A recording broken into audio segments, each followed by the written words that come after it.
ख्रिस्त सभा आज संत जोसेफ पवित्र मरियेचा पती हा सण साजरा करत आहे.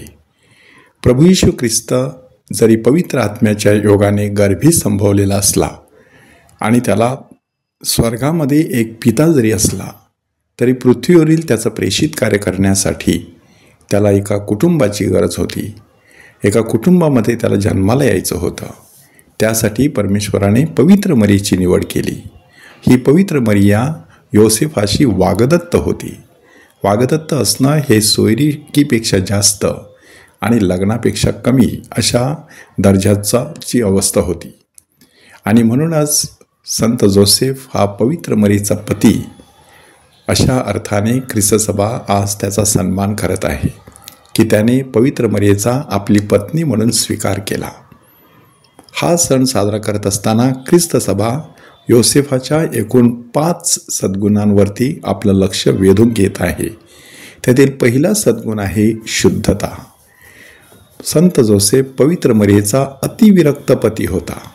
ह्याचा अर्थ की त्यांचा सहवास होण्यापूर्वीच ती पवित्र आत्म्याने गर्भवती झाली, परंतु तिचा स्वीकार केल्यानंतर सुद्धा त्याने तिला जाणलं नाही किंवा ते कधीच शरीराने एकत्र आले नाहीत असं आपल्याला सांगण्यात आलेलं आहे. ह्यामध्ये त्याच्या शुद्धतेचा गुण चमकून दिसतो. दुसरा महत्त्वाचा गुण म्हणजे त्याची शांतता. की एक पती ह्या नात्याने संत जोसेफ ह्या संपूर्ण नव्या करारात किंवा शुभवर्तमानात कुठेच काही बोलत असताना दिसत नाही. तो मुकाट्याने आपलं जीवन जगत राहतो. शब्द हे चांदीसारखे असतात, मौन हे सोन्यासारखं असतं. हे आपल्याला संत योसेफाकडून शिकायचं आहे. तिसरी महत्त्वाची गोष्ट म्हणजे त्याचा आज्ञाधारकपणा. की परमेश्वराच्या दूताने त्याला सांगताबरोबरच त्याने पवित्र मरियेचा स्वीकार केला. त्या दूताने सांगताबरोबरच तो इजिप्त देशात पळून गेला. पुन्हा एकदा तो नाझरेथ ह्या ठिकाणी जाऊन राहिला. ह्या सगळ्या ठिकाणी संत जोसेफचा आज्ञाधारकपणा आपल्याला दिसून येतो. त्याचा चौथा गुण आहे त्याची कष्टाळू वृत्ती. प्रभू येशू ख्रिस्त हा एक सुताराचा मुलगा म्हणून ओळखला जात होता, कारण संत जोसेफ हा सुतार काम करायचा. त्याच्या सुतारकामाद्वारे एक महत्त्वाचं वैशिष्ट्य आपल्याला सांगण्यात आलेलं आहे.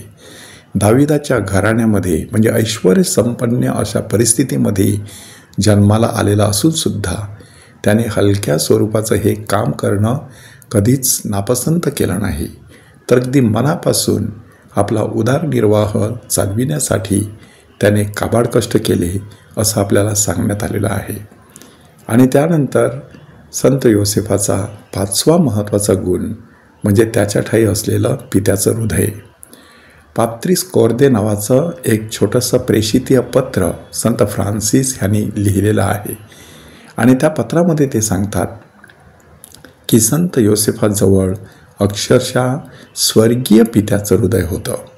आणि म्हणूनच आपल्या बाळाची काळजी घेण्यासाठी हेरोदाच्या तरवारीपासून त्याला वाचवण्यासाठी बाळ आणि त्याची आई ह्यांना घेऊन रातोरात तो मिसर देशात पळून गेला. कारण बाळ आणि त्याची आई एवढीच त्याची संपत्ती होती. संत योसेफाने आपल्याला जणू शिकवलेलं आहे, बाळ म्हणजे येशू आणि त्याची आई म्हणजे पवित्र मरिया हीच आपली संपत्ती असणं गरजेचं आहे. हा सण नेहमी प्रायश्चित्त काळामध्ये येत असतो आणि त्याद्वारे आपल्याला एक पाचारण केलं जात असतं की ख्रिस्त सभा हे एक विशाल कुटुंब आहे आणि प्रत्येक कुटुंब ही एक चिमुकली ख्रिस्त सभा आहे.